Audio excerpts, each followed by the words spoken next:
नमस्कार दोस्तों, आप सब कैसे हैं? उम्मीद करती हूँ कि आप सब बहुत अच्छे होंगे और मन लगा के पढ़ाई भी कर रहे होंगे। दोस्तों, जिसका जो है अभी बहुत सारे जो एग्ज़ाम हुए हैं, बहुत सारे विद्यार्थी ऐसे हैं जिनका किसी में भी नहीं होता सिलेक्शन और वो हताश हो जाते हैं। तो आपको इस समय हताश होने की ज़रूरत नहीं है, आप अपनी कमियों को पहचानिए कि आपकी कमी कहाँ रह गई। क्योंकि जब तक आप अपनी कमी को एक्सेप्ट नहीं करेंगे, अपनी कमी को पहचानेंगे नहीं, तब तक आप सफलता तक नहीं पहुँच सकते। कोई भी अगर सफल होता है तो उसके पीछे असफलता का बहुत बड़ा हाथ होता है। कोई यूँ ही सफल नहीं हो जाता। आप किसी भी सफल व्यक्ति का अगर आप देखेंगे, सफल व्यक्ति से अगर आप बात करेंगे, तो वो यही बताएगा कि वो भी असफल हुआ है। ऐसा नहीं है कि वो सीधे सफल हो गया। असफलता उसका एक हिस्सा है, तो आपको हताश होने की ज़रूरत नहीं है। आप अपनी कमियों को पहचानिए और उस पे फिर से मजबूती के साथ जुट जाइए, देखना सफलता निश्चित मिलेगी। थोड़ा-सा देर ही सही लेकिन सफलता ज़रूर मिलती है। तो दोस्तों, अगर आप टीजीटी, पीएचडी और जीआईसी, जीडीसी ये सब एग्ज़ाम देते होंगे, तो आपको पता होगा कि जितना महत्वपूर्ण हिंदी साहित्य है, उतना ही महत्वपूर्ण हिंदी व्याकरण भी है। अगर आप व्याकरण को साइड में रख के सोचें कि मैं टीजीटी, पीजीटी जैसे एग्ज़ाम को क्रैक कर लूँगा तो शायद मुश्किल है। तो आपको व्याकरण को भी साथ में लेके चलना है। और जो आज का हमारा टॉपिक है, ये बहुत ही महत्वपूर्ण होने वाला है। यहाँ से अक्सर एग्ज़ाम में क्वेश्चन पूछे जाते हैं। इसको हम थोड़ा-सा ट्रिकी करके याद करने की कोशिश करेंगे, क्योंकि इतने फैक्ट याद नहीं होते। हम कितना भी रट के चले जाएँ, जब तक आप चीज़ों को लिंक करके नहीं याद करेंगे, तब तक चीज़ें क्या रहती हैं, कन्फर्म नहीं होती हैं। तो आपको आज यही व्याकरण जो है, कमेंट भी आया था, मैम आप जो है ये पढ़ा दीजिए, अल्पप्राण हो गया, महाप्राण, समृद्ध और अर्धसमृद्ध जो होता है उसका भी मैं वीडियो लेके आऊँगी आप लोगों को एकदम बेहतरीन ट्रिक के माध्यम से। तो आइए देखते हैं क्या है। पहले हम जानेंगे अल्पप्राण और महाप्राण क्या है। देखिए जो व्यंजन होते हैं, वाय के आधार पर व्यंजन वाय के आधार पे व्यंजन के 2 प्रकार होते हैं। जैसे किसी चीज़ का उच्चारण, किसी व्यंजन का उच्चारण करने में हमारे मुँह से ज़्यादा प्राण लग रही है और किसी व्यंजन का उच्चारण करने में हमें जो है कम प्राण वायु की ज़रूरत होती है। तो अगर ज़्यादा जिसमें लग रही है उसे महाप्राण कहेंगे, और जिसमें कम प्राण की आवश्यकता हो रही है, कम एनर्जी लग रही है, उसे क्या कहेंगे, अल्प प्राण कहेंगे। इस चीज़ को अगर आप जानते हैं तो आप इस प्रश्न को सही कर लेंगे। वैसे ज़्यादातर लोग इस प्रश्न को सही कर लेते हैं, लेकिन दिक्कत कहाँ होती है, अंतस्थ और ऊष्म में दिक्कत होती है। तो आपको इसको ट्रिक करके याद कर लेना है। कखा गघा तो आप सभी जानते होंगे। देखिए, जो पहला, तीसरा और पांचवा हमने यहाँ लिखा है, पहला, तीसरा, पांचवा जो होता है, ये क्या होता है, ये अल्प प्राण होता है। देखो संख्या तो ज्यादा है 135, लेकिन ये क्या है, अल्प प्राण है। क्या है, 135 संख्या ज्यादा है लेकिन अल्प प्राण है। तो आपको एकदम से याद कर लेना है, अल्प प्राण 135, और आ से अंतस्थ और आ से ही अल्प प्राण होता है। एक मिनट। अगर आप अंतस्थ जानते होंगे तो अंतस्थ में आपको या रा लावा आता है। क्या आता है, या। अंतस्थ में क्या आता है, या रा ला वा आता है। तो अगर आपको एग्जाम में इसमें से कोई भी पूछता है कि या रा ला वा, या फिर पूछ लेगा निम्नलिखित में से कौन सा अल्प प्राण नहीं है, तो आपको अगर इसके इतर कोई देता है, इसके अलावा कोई देता है, तो वही क्या होगा, अंतस्थ प्राण, अल्प प्राण नहीं होगा, बल्कि वो क्या होगा, महाप्राण हो जाएगा। क्या हो जाएगा, महाप्राण।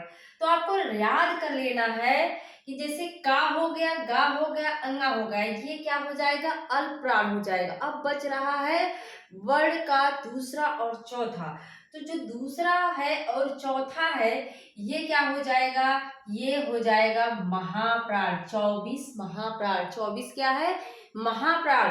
और महाप्राण में ऊस में आता है, ऊस में क्या हो जाएगा, शाखा, साहा भी आएगा। अब यही एग्जाम में फंसाएगा आपको कि निम्नलिखित में से कौन सा महाप्राण है। तो याद रख लीजिए, ये हम हाँ सोच लेते हैं यारा लावा में, तो ये जो ऊष्म है और यहाँ भी हा आ रहा है, महाप्राण में हा आ रहा है, तो याद रख लीजिए जहां हा आ रहा है वही वाला सही करना है। अगर हा को सिर्फ पूछ रहा है कि अल्प प्राण है या महाप्राण है, तो आपको हा को क्या कर लेना है, महाप्राण है, ठीक है। और जब आप सासा साहा बोल रहे हैं तो आपको ज्यादा वायु प्राण वायु की जरूरत पड़ रही है ना, सा सा शाहा, तो ज्यादा प्राण वायु, आप बिना प्राण वायु को बोलिए, देखिए नहीं हो पाएगा। तो ऊष्मा कहाँ निकलेगी, जहां आप ज्यादा प्राण वायु, जहां आप महाप्राण करेंगे वहां ज्यादा ऊष्मा निकलेगी। तो ऊष्मा से याद कर लो, ऊष्मा क्या है, शाखा साहा महाप्राण है। लेकिन आ से अंतस्थ, आ से अल्प प्राण और 135, याद क्या रखना है भाई, संख्या ज्यादा है लेकिन ये क्या है, अल्प प्राण है। और आ से अल्प प्राण, आ से अंतस्थ, याद कर लीजिए। और बच क्या रहा है, दूसरा चौथा 24 और ऊष्म बच रहा है। तो ऊष्म में शाखा साहा आता है, आपको याद होगा, पता भी होना चाहिए शाखा साहा ऊष्म है।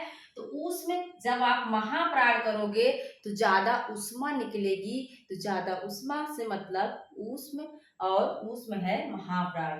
देखो अघोष और सघोष भी बहुत पूछता है, कभी कभी एग्जाम में पूछ लेता है। तो आप ये जानते रहिए कि सघोष ही क्या है, घोष है। सघोष कहो या घोष कहो, सघोष कहो या घोष कहो, एक ही बात है, लेकिन उसका उल्टा क्या हो जाएगा, अघोष हो जाएगा। तो 12 से 300 हमने इसकी एक ट्रिक बनाई थी, 12 से 300, 300 से मतलब याद क्या हो जाएगा, तीनों सा, सा खा सा, 12 से 300।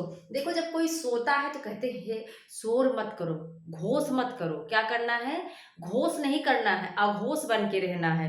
तो 12 से 300 कोई सो रहा है और कह रहे हैं भाई शोर मत करो, शोर मत करो, क्या करके रहना है, अघोष बन के रहना है। क्या बन के रहना है, घोष होश नहीं करना है भाई, घोषणा नहीं करना है, क्या रहना है, अघोष बन के रहना है।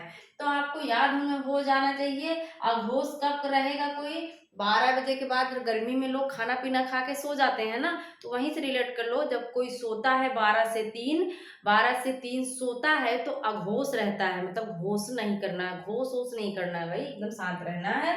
तो अघोष क्या हो जाएगा, 12 से 300। 12 का मतलब क्या है, पहला और दूसरा वर्ड, मतलब ये का और खा, चा और छा, टा और ठा, ता और था, पा और फा।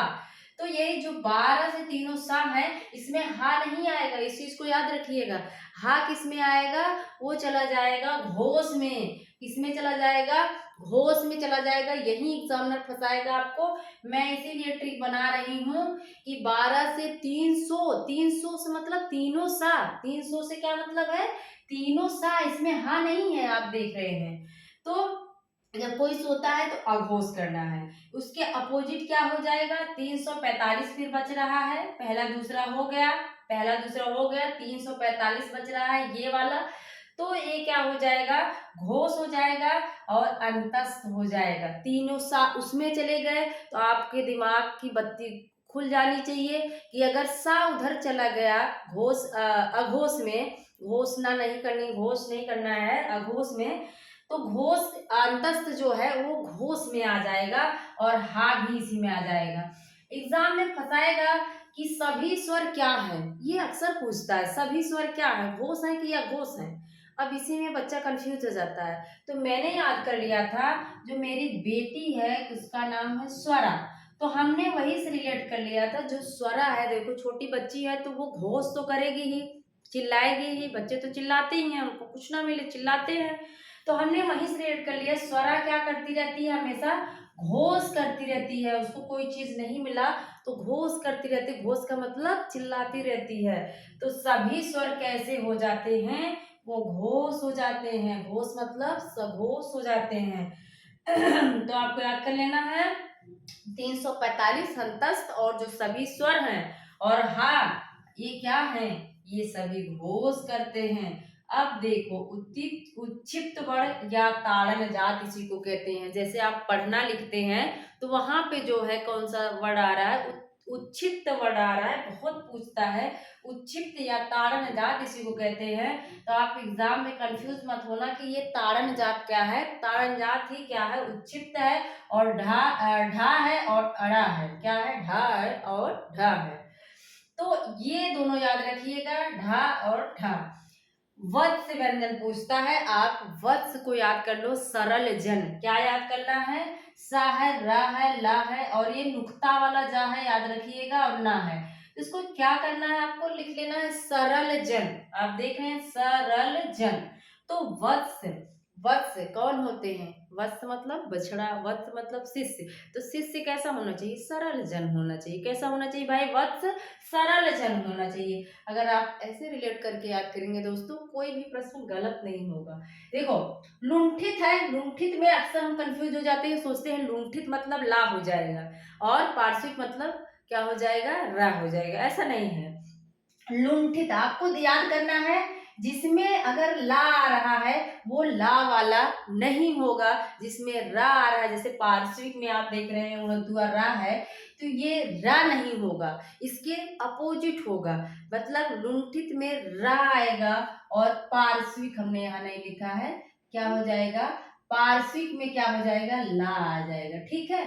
लुंठित मतलब जब हमारे जीभ रा बोल रहे हैं तो रगड़ के आवाज निकल रही है, रगड़ रही है जीभ, इसीलिए इसको लुंठित वर्ड कहते हैं, लुंठित व्यंजन कहते हैं। पार्श्विक में क्या है, ला, ला पार्श्व को छू रही है, इसलिए इसको पार्श्विक व्यंजन कहते हैं। तो याद रखिएगा, लुंठित मतलब ला को नहीं करना है और पार्श्विक में रा को नहीं करना है। तो लुंठित रा, पार्श्विक ला। तो संघर्षी किसे कहेंगे भाई, संघर्ष किसके लिए करना पड़ा है, उष्मा निकलने के लिए। जब देखो आप संघर्ष करोगे तो क्या निकलेगी, उष्मा निकलेगी। दो पत्थर को रगड़ो आपस में, संघर्ष कराओ उनको, तो क्या निकलेगी, उष्मा निकलेगी। तो संघर्ष से उष्मा निकलेगी, तो संघर्षी कौन हो जाएगा भाई, ऊस में व्यंजन हो जाएंगे, शाखा साहा। ठीक है। संघर्ष करने से क्या होता है, उष्मा निकलती है, तो ऊस में व्यंजन संघर्ष। ठीक है। लेकिन स्पर्श संघर्षी में आपको कंफ्यूज करेगा, चा वर्ग आता है, याद रखिएगा। इसको हमने रिलेट किया था। देखो जो चाचा होते हैं, चाचा लोग होते हैं, ये बड़े करीब होते हैं अपने भतीजे, जो भी भतीजा भतीजी कर ले, तो जो चाचा होते हैं वो क्या करते हैं, ऐसे सर और सहलाते रहते, स्पर्श करते रहते हैं। क्या करते हैं चाचा, अपने भतीजों को स्पर्श करते रहते हैं। हमने ऐसे रिलेट करके याद किया भाई। मैं स्पर्श संघर्षी और संघर्षी में बहुत ज्यादा कंफ्यूज होती थी, तो हमने ऐसे कर लिया, जो चाचा होते हैं, चाचा मतलब चा वर्ग, जो चाचा होते हैं वो क्या करते रहते हैं, स्पर्श करते रहते हैं, ऐसे प्यार दुलार करते रहते हैं। तो स्पर्श कौन करेगा भाई, चाचा करेंगे, तो चा वर्ग। ठीक है। काकल्य व्यंजन पूछ सकता है। देखो जब आप हा बोल रहे हो, हा, तो वो कहाँ से निकल रहा है, ये जो होता है इसी काकल्य कहते हैं। यहाँ जो होता है कंठ, ये कंठ, या इसी को क्या कहते हैं, काकल। हा कह रहे हो तो यहाँ से आवाज आ रही है, तो इसीलिए इसको हा को अलग से पूछे तो क्या है, काकल्य है। वैसे अल्पप्राण महाप्राण पूछे तो महा में हा आ रहा है, इसलिए हा महा की तरफ चला जाएगा। ठीक है। घोष में अगर पूछ रहा, घोष अघोष में, तो आप याद किए हैं 12 से 300, तीन ही सा आएंगे। तीनों जब सोओगे तो भाई अघोष रहना है, घोष होश नहीं करना है। तो ये चला जाएगा, हा घोष में चला जाएगा। और तीनों सा जो है वो किस में चले जाएंगे, अघोष में। 12 3 सोना है, अघोष रहना है भाई, कोई घोष वोष नहीं करेगा। तो ऐसे आप याद कर सकते हैं भाई। यहाँ पे देखो हमने लिखा है, चाहे तो आप स्क्रीनशॉट ले सकते हैं, ये चीजें एक जगह नहीं मिलती हैं। 135 अंतस्थ, आ से अंतस्थ, आ से अल्पप्राण है, यारा लावा। और 24 ऊष्म, ऊष्मा कब निकलेगी, जब आप महाप्राण करोगे 24, और ये जो हा है वो महाप्राण में चला जाएगा, हा हा वाले में। और 12 से 3 भाई हमें सोना है, अघोष रहना है, अघोष कोई घोष नहीं करेगा। और घोष में चले आओगे तो 345 अंतस्थ हो जाएगा, हा हो जाएगा। और स्वरा क्या करती रहती है, हमेशा घोष करती है, तो स्वरा अघोष, सभी स्वर अघोष। उच्छिप्त में ढा ढा है, डा और ढा। और वत्स कैसा होना चाहिए, सरल जन होना चाहिए। वत्स जो शिष्य होता है सरल होना चाहिए। लुंठित वाले में ला नहीं बल्कि रा आएगा, पार्श्विक में ला होगा। संघर्षी, संघर्ष कराओगे दो पत्थर को तो क्या होगा, उष्मा निकलेगी। तो ऊष्म में व्यंजन संघर्षी में स्पर्श कौन करता है, चाचा लोग ऐसे स्पर्श करके प्यार दुलार करते हैं। तो चा वर्ग क्या हो जाएगा, स्पर्श संघर्षी हो जाएगा। काकल्य हा होता है, काकल्य, क्योंकि यहाँ से काकल्य से आवाज आ रही हा। तो आप सब जरूर बताइएगा कि अब आपको महाप्राण, अल्पप्राण, सघोष, अघोष, ये सब में जो कंफ्यूजन होती थी वो अब दूर हुई कि नहीं।